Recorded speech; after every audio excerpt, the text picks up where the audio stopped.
Welcome to The Lock Shop with Nielson and Hustler.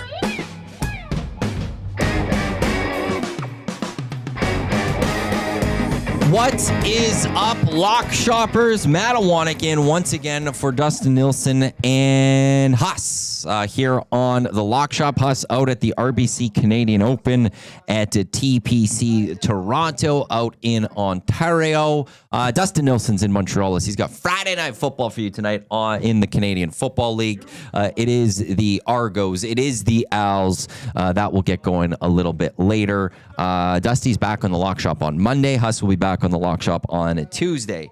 Momentarily, Benny, he will join us here on the Lock Shop. You can see him if you're watching on YouTube. You can see him on the screen right now, as crazy as that is. Wow. I just want to lower that. I don't know. We're always just so high. I know. I'm going to have to fix that later. You have to like uncrop the...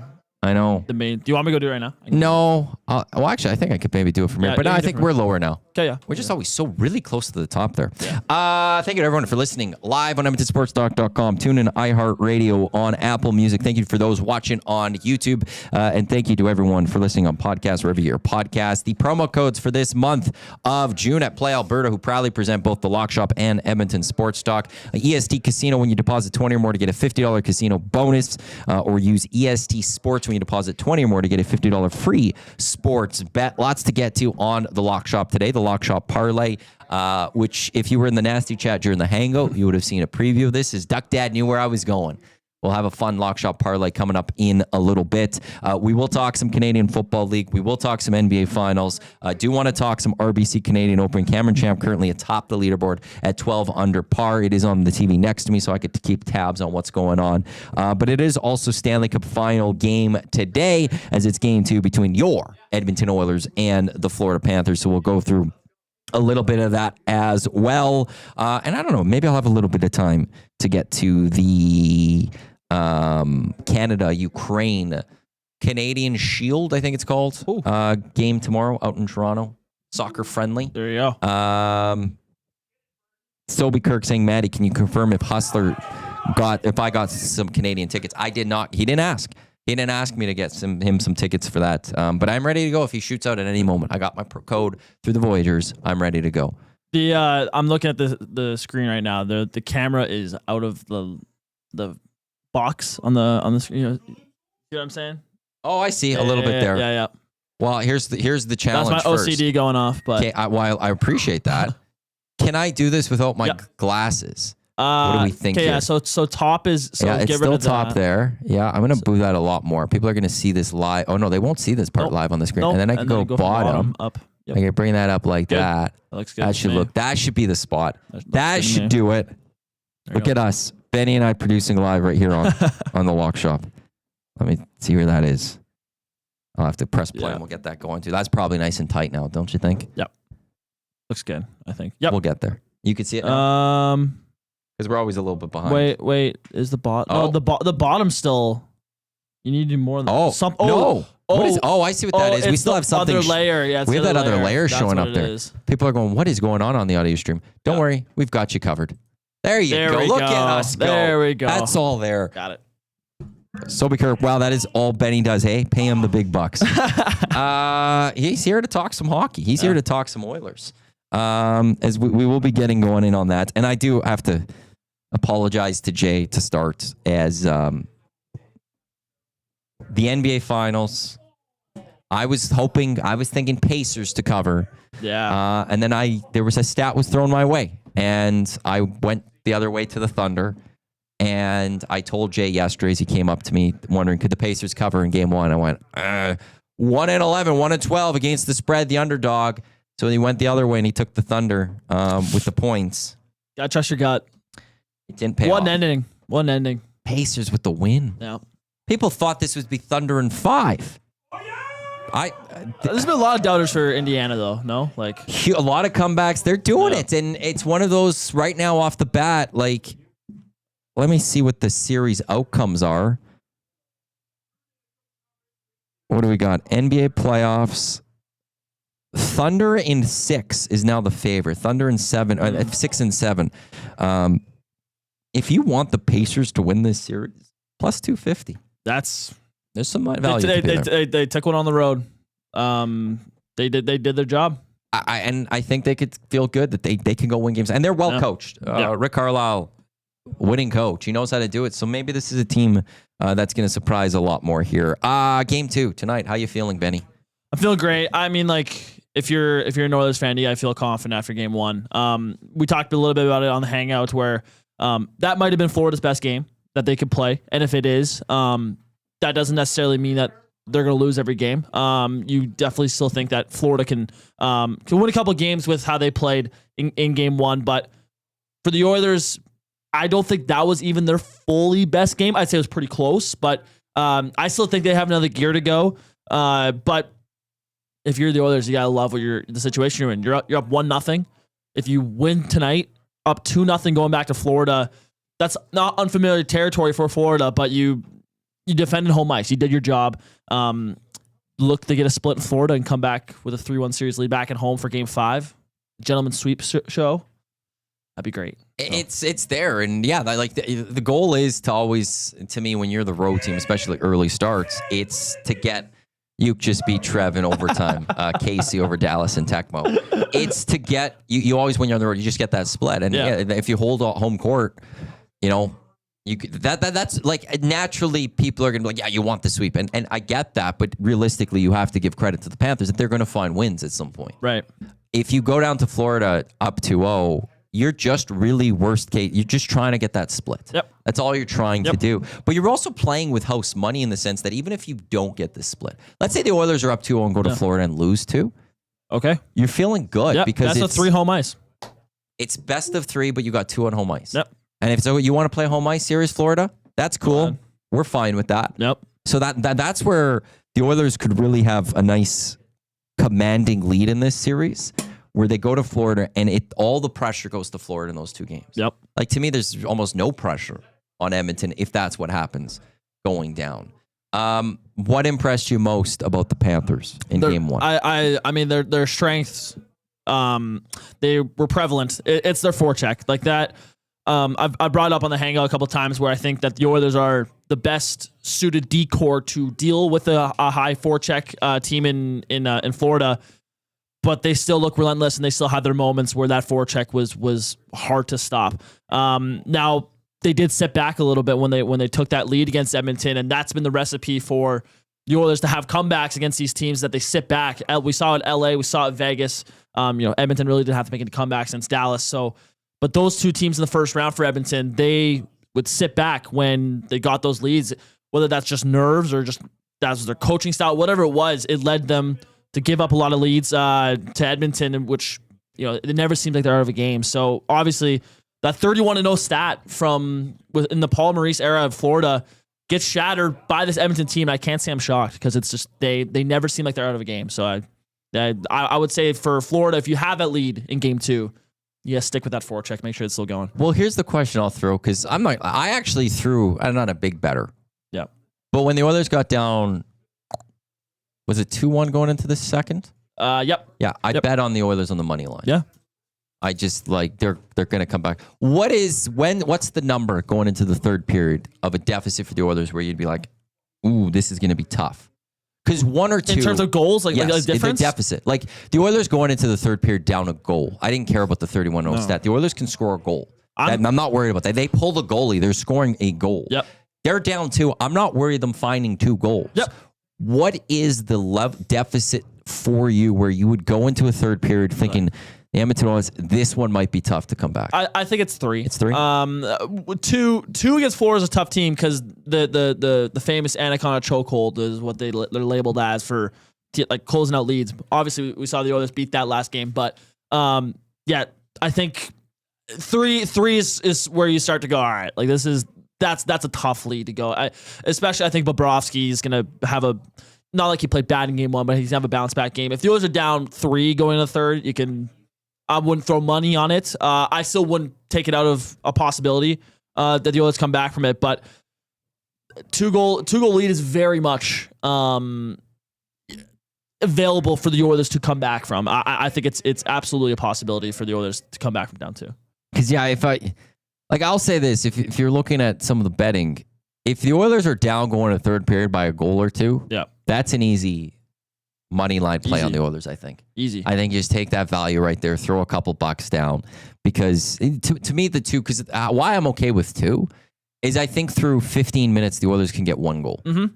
And then it's just that final five with the pulled goalie. With the pulled goalie, can they go get that next one? Yep. And especially in Edmonton, like once they get that first goal, the crowd will really, the crowd can be nervous at times. And in the third period, if they're down 2, they'll start the period a little nervous. But once the Oilers get one, it's going to feel it. And I don't think there's a single team out there now that could look at the Oilers and go, we got this. No. And the team that would think that is Florida. And we saw in game 1 that they can't feel that way anymore. Like that, their streak is done. 31 games. It's done. The Oilers beat that. It's a lot of credit. I mean, a lot of people have labeled the Oilers as like this inevitable team of destiny. And we've talked like on playoff runs, the teams that win the Stanley Cup, it feels like they just have stuff that go their way. The bounces or the moments where it's just like this team was done. And then all of a sudden they make a crazy couple plays and all of a sudden they're back in. That's been the Oilers this year. And I was looking for that in game 1 where I was like, hey, if this team's down 3-1 at the time I was thinking about this.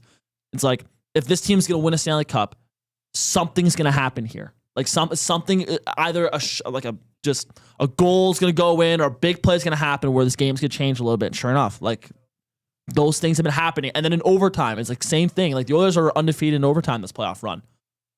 They haven't. They've had a few opportunities. They've had a few opportunities. I think that was their 4th overtime game. And that was only the Panthers' second because they only had the one game against Toronto. Yeah.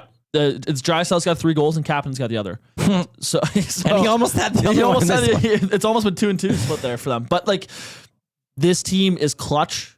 It understands the stakes of the game, but their nerves are it seems like they're calmed.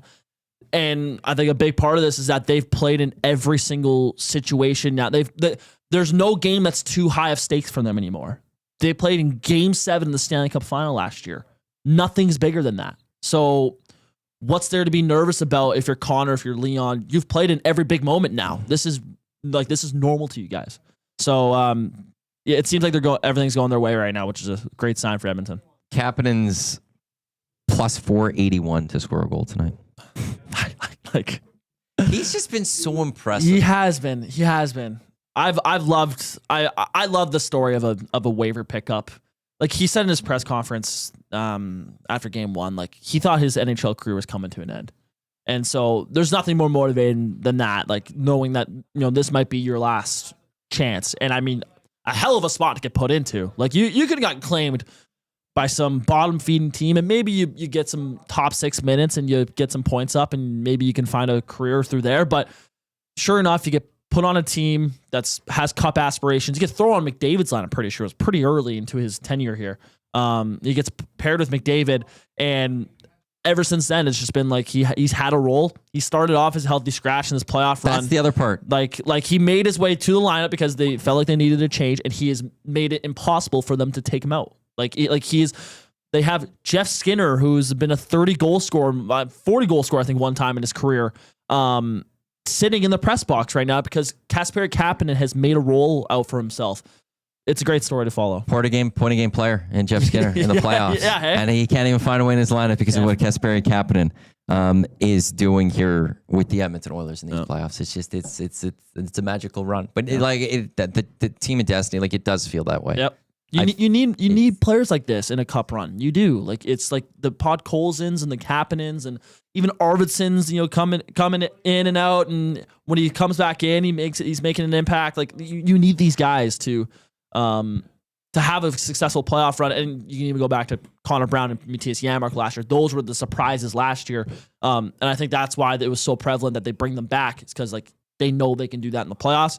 We didn't really see it too much in the regular season, but obviously we're seeing it now with them. So it's you need your guys going at this time of year, and they're going. I will say that for a Florida perspective, if they're going to want to win this year, and I don't know if he's going to be able to do this just because of health, but they need more from Matt Tkachuk. Yeah, 100%. Like it was a game where a few times I was like, is Tkachuk even playing? Has he been on the ice? He was so in a way irrelevant in that game. Yep. In game 1. And again, it's not because he's a bad player, but we know he's hurt. Yep. We know from Four Nations he was hurt. We know from a few reports, because I didn't watch enough Florida Panthers with this playoff run, but there was enough people saying that he just doesn't look healthy, and that was clear in game one. Now, can he get healthy at any point? It's hard to imagine that. Yeah. But I think if Florida, like, all of a sudden, if Matt Iwanyk plays well tonight, then I'll be a little more like, okay, we're going 6-7. Yep.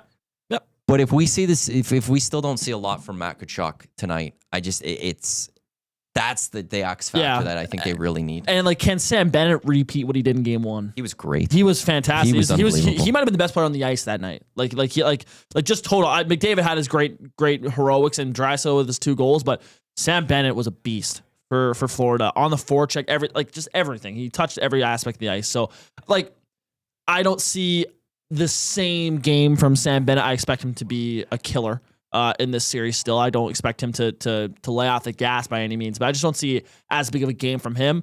I thought Barkov was solid for Florida, kind of doing his thing.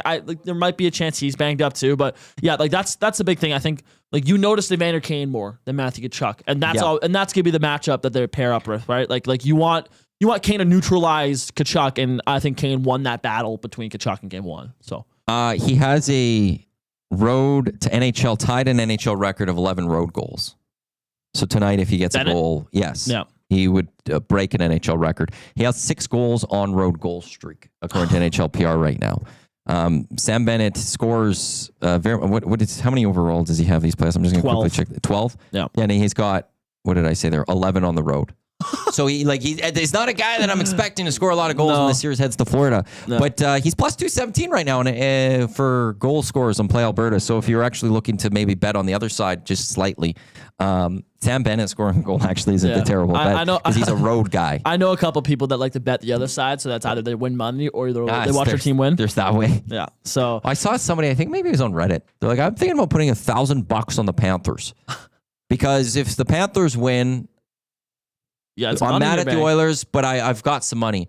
And if they lose, I gave $1,000 for the Oilers to win a cup. That was the rationale behind it. Like, that's not. It's not the smartest, but but at the same time, okay, I get it. Instead of buying a ticket to the game, instead you put it on a bet, and you're either guaranteeing yourself a cup win or money in the bank. So it's big uke. I call that a happiness hedge. Yeah, honestly, that's the Sam Bennett one though too is you put some money on that. Sam Bennett scores tonight, but the Oilers win. You're laughing. That's absolutely. Yeah, that's the real one there. Yes, Oilers win 5-1, but make sure Sam Bennett's the lone goal scorer for the Panthers. Cha-ching all over the place when it comes to that one. Yeah. For the Oilers, what is the thing you would point to from game one that you would go be better in that spot? Obviously, I think their PK gave up one. Was it just one goal from? Yeah, I have the box score up. On the PK? Just on the PK for the Oilers. It was just the Marchand power play goal.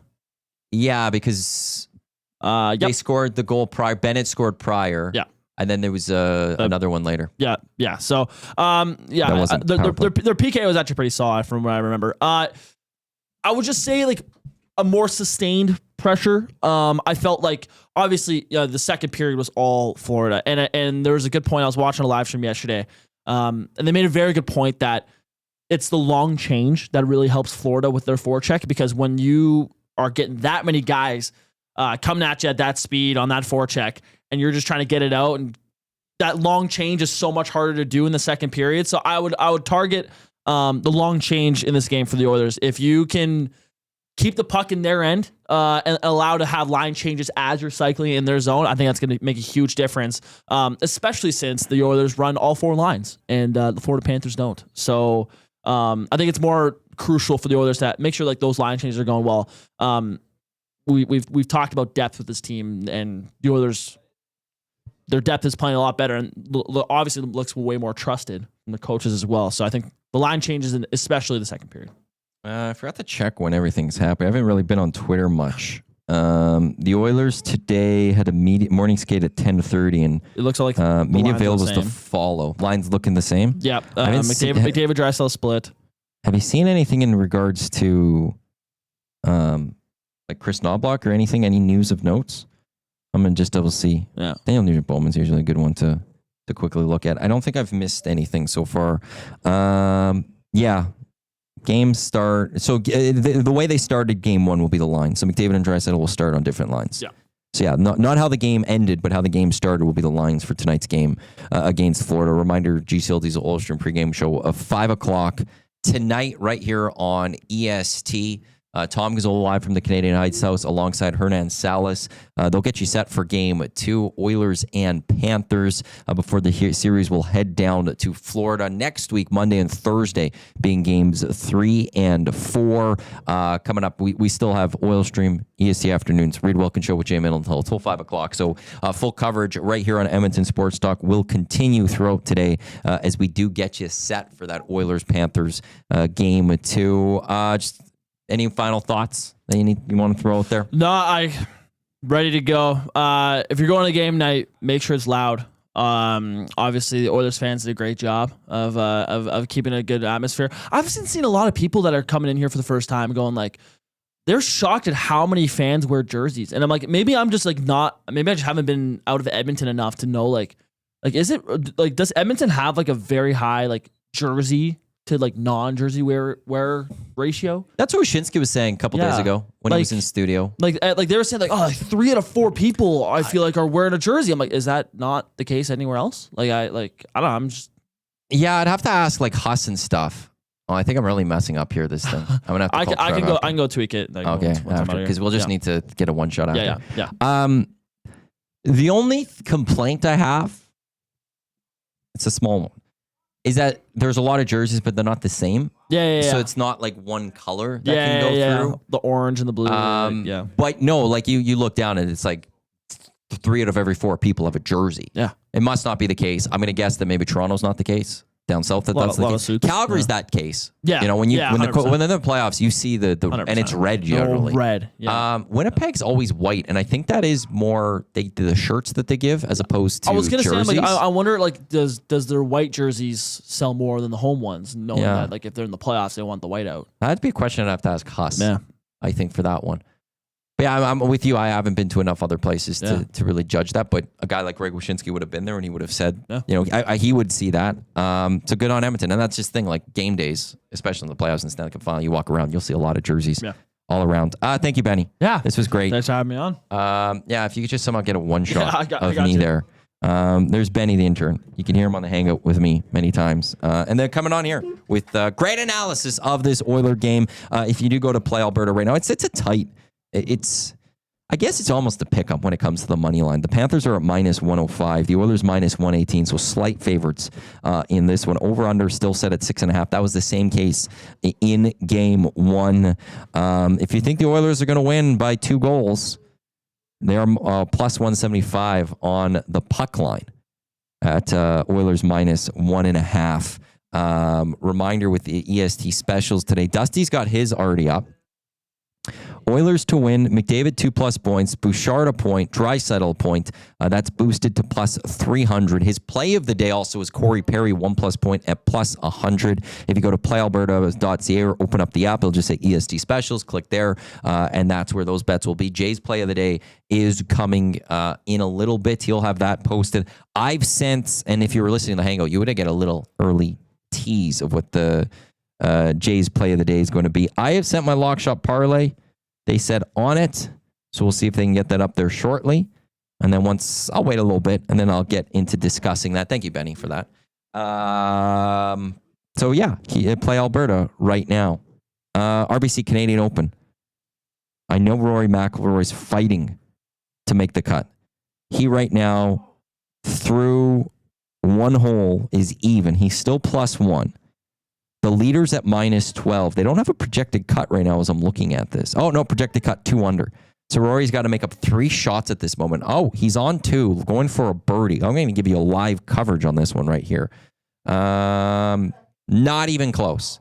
Not even close on that birdie. Probably had the right weight. His line was terrible. He's probably half a club outside the cup. So Rory's going to stay at 1 over. So he needs 3 shots. In terms of the top of the leaderboard, Cameron Champ at minus 12. The top Canadian, Richard T. Lee. He's gone 6 under today. He's minus 9 through the tournament. And he has only, he's almost done for the day. Birdie, birdie, birdie, birdie, par, par, birdie on his last 7 holes. He is currently sitting as the top Canadian. I know Shane Lowry, for a lot of people, has been a heavy pick for this one. He's tied for 4th. He is 8 under, so he's 4 shots back. He's through his second round. Adam Hadwin, he's -5. Nick Taylor, Taylor Pendrith are both also -5. Corey Connors is -5. Nick Taylor and Pendrith are on the course, so they still have to go finish their rounds. Connors and Hadwin, they are done for the day. But Rory McIlroy, I don't know if anyone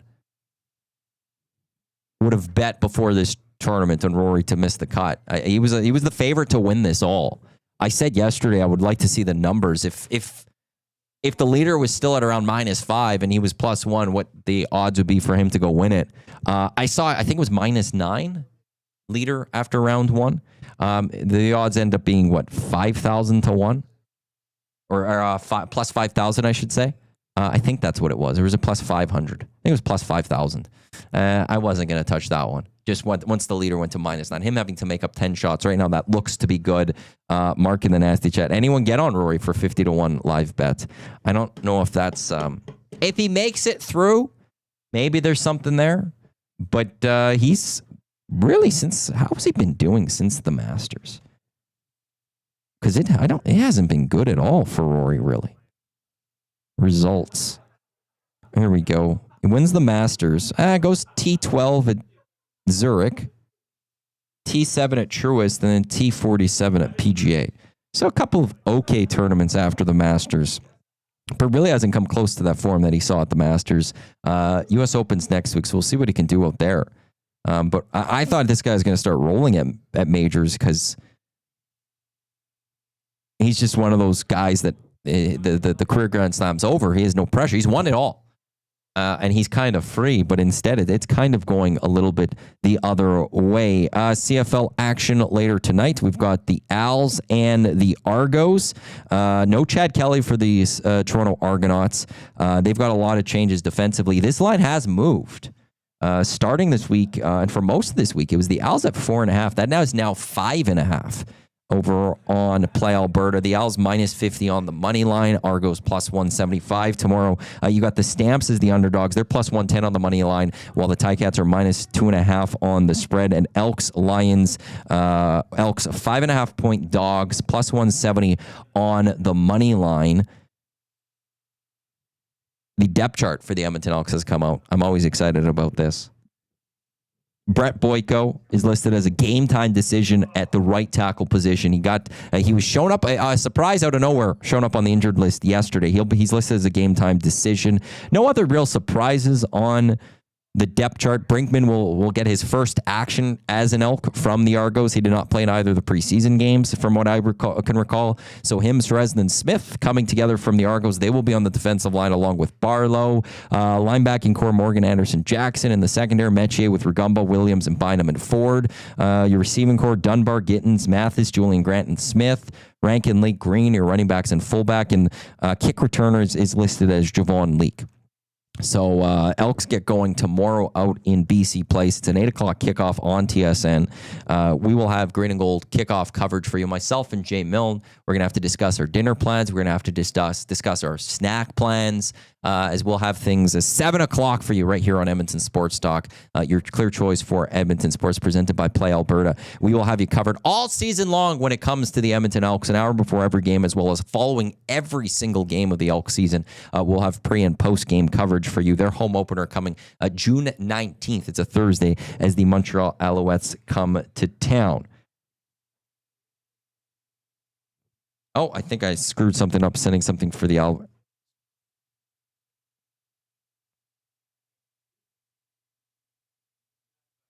I sent in my my bet for Lockshop. Sorry about that. And I accidentally put the Elks -5.5 when it's Elks +5.5. Ooh, really almost screwed that bet up. Thankfully, they're so good. They reminded me on that, saying that it should probably be 5.5 +5.5. So We will get to that right away. Oh, my lock shot parlay will come right away here. I almost really screwed that up. Duck Dad, I'm going to throw this one out to you. I'm speaking directly to Lock Shopper Duck Dad. Tomorrow you got Canada, you got Ukraine, men's national team soccer out in Toronto. It's the Canadian Shield. This is going to be the final couple tune-ups coming up for Canada before the Gold Cup. It should be a fun game. Duck Dad, where are you going on this one? I am just going to throw it up myself. I don't know what I make of who to win this. Obviously, no Alphonso Davies. He's still battling an injury. But Duck Dad, I'm curious where you're going on this one. I'm trying to see what I could find on this. I will say one player I would like to score in this one, Jonathan David. If you can get that one, I would look at Jonathan David finding a goal in this one. The guy's just had a beast of a season. ESPN just released the top 100 players. They do it every year, top 100 players in the world. I don't know if he's ever been named on it before. Jonathan David was listed on it. Him and Alphonso Davies, the lone Canadians for that. So, Duck Dad, I'm curious what you're looking at when it comes to Canada and Ukraine tomorrow. I also, Norman a Combine. OKC killed my 50 free bet from Play Alberta. Had Oilers OKC to win their games one. I know, Norm. I know. It was a rough one. It was a rough one for a lot of us in that one. That took down a lock shot parlay I had a couple days ago. I ruined Jay's play of the day because he went that way. I think Dusty had... Did he have... I think he put it in with something. He had OKC. He brought it down to like 4.5 or 5.5 or something. And the Pacers with that comeback. So... we'll see what this game 2 has. I will say this. Right now, I'm going to have to pull up that game for game 2. The Thunder are minus 11. I was hoping that'd be a little bit lower. The Thunder are easily going to go win that game. They're not going down 0-2 at home. They're minus 714 on the money line. There's nothing to talk about there. Minus 11 is a lot. That gets going on Sunday. That gives me time to think about that. I think that number's just too large. Like, you sit there and you think, well, the Thunder are just going to go dominate. They're just going to put a beat down on the Pacers to even up this series because they're so angry. But the Pacers know how to come back, and even if they don't win it, I think late they could close that gap. 11 is just a lot now, especially after what I saw in game 1. Well, I'm almost just going to stay away entirely from that second game. Southside Stobie, $80 Pacers money line. Thank you, Halliburton. $80 money. Is that the winning or is that what you put on it? If you put on 80, good on you. That's a big payout.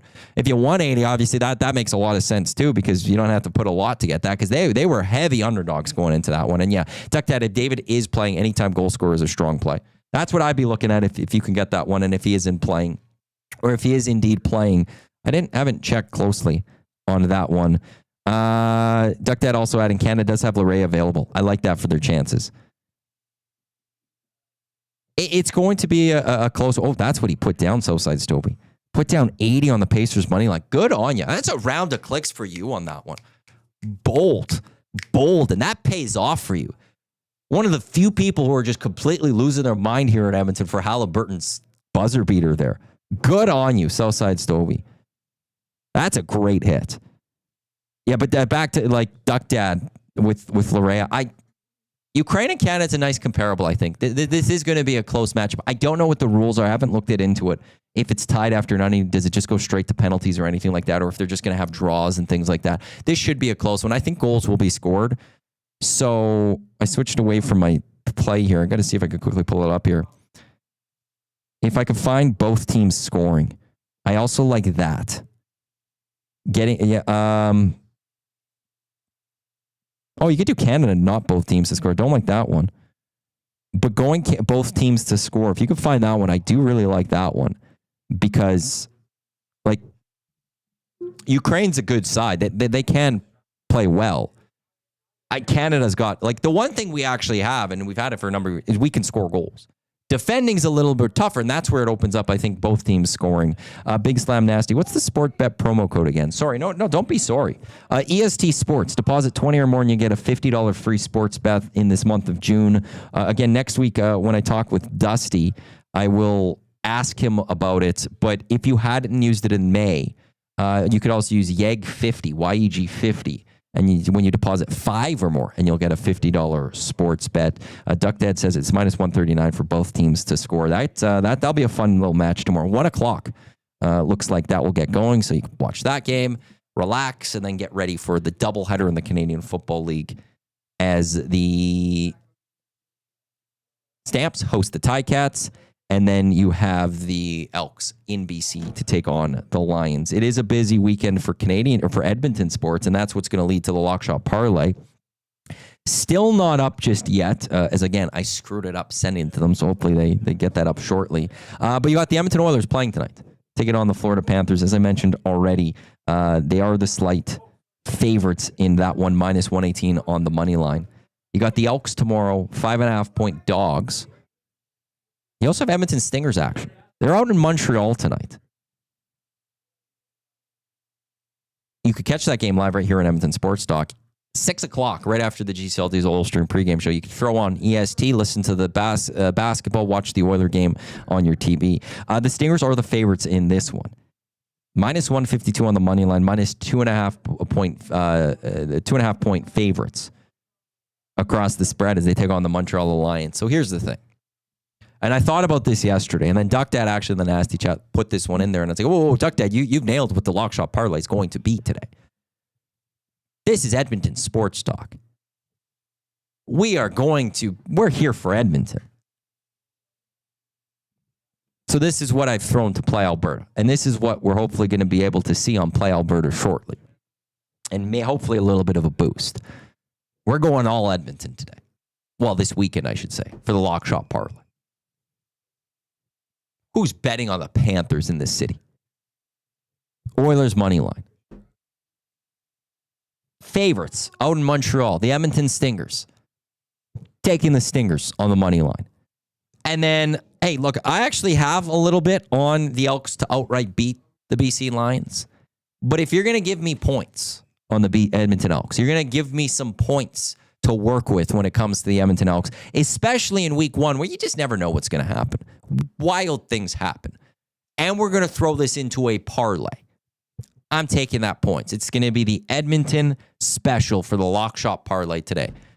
Hopefully that gets thrown up shortly, but look for Oilers money line, Stingers money line, Elks plus 5.5. That's what we're going for. Let's go. City of Edmonton. What a weekend that's going to be. If we come back on Monday and we're talking about the Elks beating the BC Lions, or like I'm just going to stick on that one. They beat the BC Lions. The Oilers are up 2-0. It's game day for game 3, and the Stingers won. Boom. How excited is the whole city of Edmonton at that point? We're going to lose it. And then we also hit it on the Lock Shop Parlay. So that's where we are going. I also have been given a heads up during the hangout. Watch out for what's coming up. I'm assuming this is on the Grandis Parlay. They are cooking up something in the DGen Den. They are cooking up something. And when that comes out, I will throw it out to Play Alberta. We'll see what happens. Duck Dad, I also like Canada draw. And over 2.5, that is at plus 175. That comes from Canada and Ukraine tomorrow. It's going to be a fun sports weekend overall. Just entirely. Again, we've got the game 2 tonight for the Oilers. We got basketball tonight. Tomorrow, tonight there's still a football game. Tomorrow, it's a doubleheader of the CFL. We got some soccer action going on. And then Sunday, you've got the final round of the RBC Canadian Open, which is always just fun to watch. It's our national open. It's some of these players are also getting ready for the U.S. Open next week, and that's going to be a fun Lock Shop next week. Stay tuned Wednesday when Dusty and Huss will give you their best bets for the U.S. Open. And then that ends, we wrap it up with what I think is going to draw a lot more interest into the NBA Finals now. It's when you sit there and you know that the Pacers can make this a series. Like, asking everyone over the last couple of days, just what do you think this? It was a lot of OKC in 5. And yeah, that's still very much possible. OKC Thunder could go do their own gentleman sweep and go finish this off in 4. But I think what we saw from the Pacers, not just yesterday, but throughout these playoffs, is now we've got to give them the respect that this is going to be a series.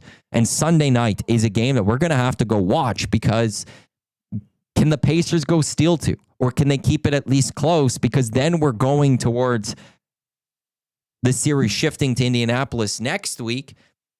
And I don't think at this moment we could count the Pacers out in any way, shape, or form. It's just impossible now. They just find a way to get it done. We talk about the Oilers being a team of destiny. I'm not going to go so far as saying the Indianapolis Pacers are a team of destiny in terms of going to go win the Larry O'Brien trophy. But it feels like they're a team of destiny that at least now is going to push this as far as possible. This is, to me, just fully a 6 or 7 game series. And it's going to take a lot from the Thunder to go finish this off. Like SGA yesterday, I know he misses the shot at the end that could have finished that game off, but he still ends with 38 points. He's going to need a little bit more. Chet Holmgren only at 6 points. Wallace only at 6 points. They're going to need a little bit more from their players in that one. And as for the Pacers, like, I don't think what they got, like, how did they shoot from 3? 46%. A little high, maybe, especially late, but they're a 3-point team. I don't think you could expect that 3 points going to drop too significantly. And you look at the points part, like, one I think I always look at is, like, I look at OKC and I see one guy doing it, and SGAs can go put up 38 almost every night. But it's, can he get that extra support? With the Pacers, there was no guy that with over 20 points in that game.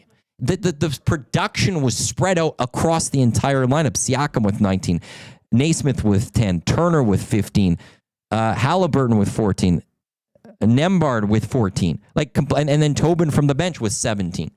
Like, completely spread out. Then now I look at that one completely and I go, the Pacers are a team that they could replicate this. Now, maybe they don't want to be down as much as they were, but even them, how bad they were down, I think it was as much as 15. That's not even that crazy, especially for the Pacers.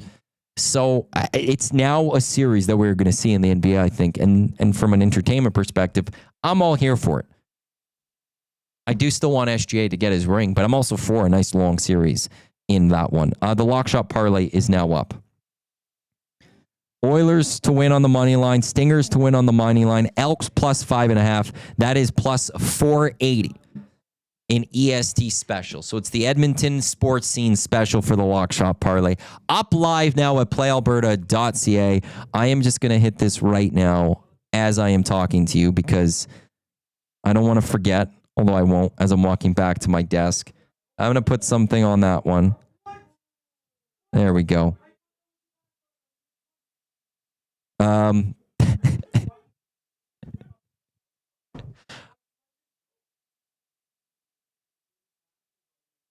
Techmo issues there. Zach clicked the wrong button.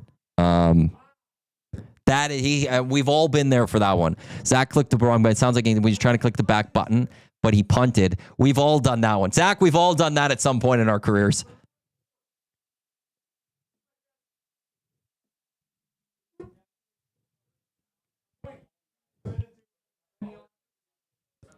City of Champions parlay coming back from Matt. Or Mac, sorry about that. Sorry, I'm just getting a little distracted there watching that one. It's I have done that many times before. It's not fun. It's not fun being in that situation, but we've all made those mistakes. Okay. I've got 2 bets that have been sent to me from Big Uke on behalf of Degen Den. They're sending 2. So we'll see if we can get both up. The grandest parlay today. The River Lions on the money line. The Tigers on the money line. And they're going to AFL, Aussie football. The Geelong Cats first half minus 7.5.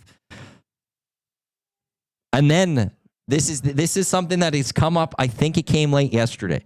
I think it was Big Maple in the Nasty Chat during the lock shop that said we should come up with a silly parlay for the weekends. On the Friday, do something a little crazy.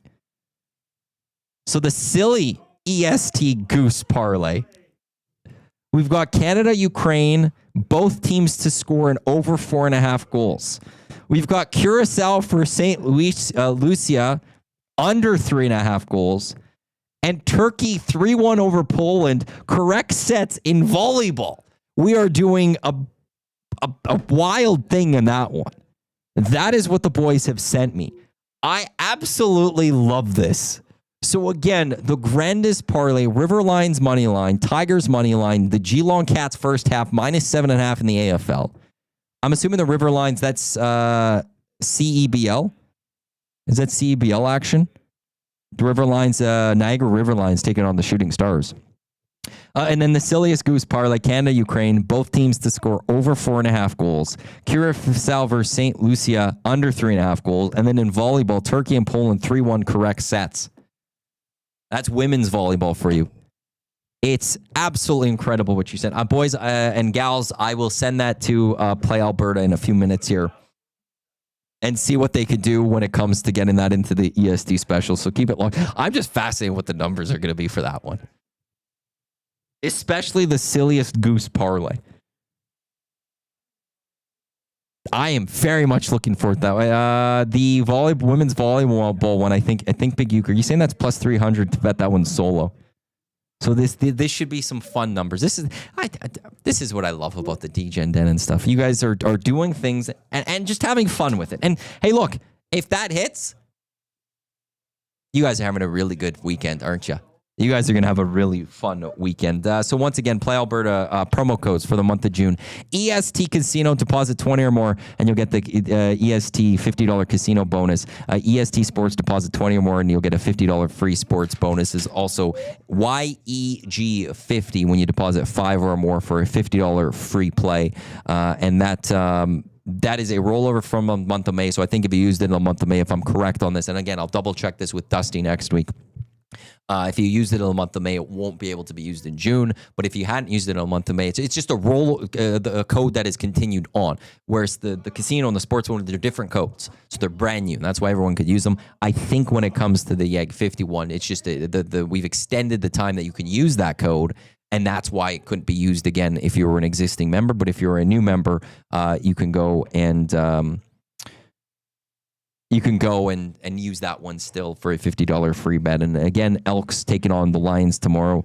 No real surprises when it comes to the depth chart of this team. We'll see what this Elks team can do against the BC Lions. And it's a fun matchup when it comes to two Canadian quarterbacks going at it, and Trey Ford going against Nathan Rourke. Two rookie head coaches going at it in terms of Mark Killam going up against Buck Pierce. This Elks is a remade roster. Looking at this team, if I'm trying to remember correctly,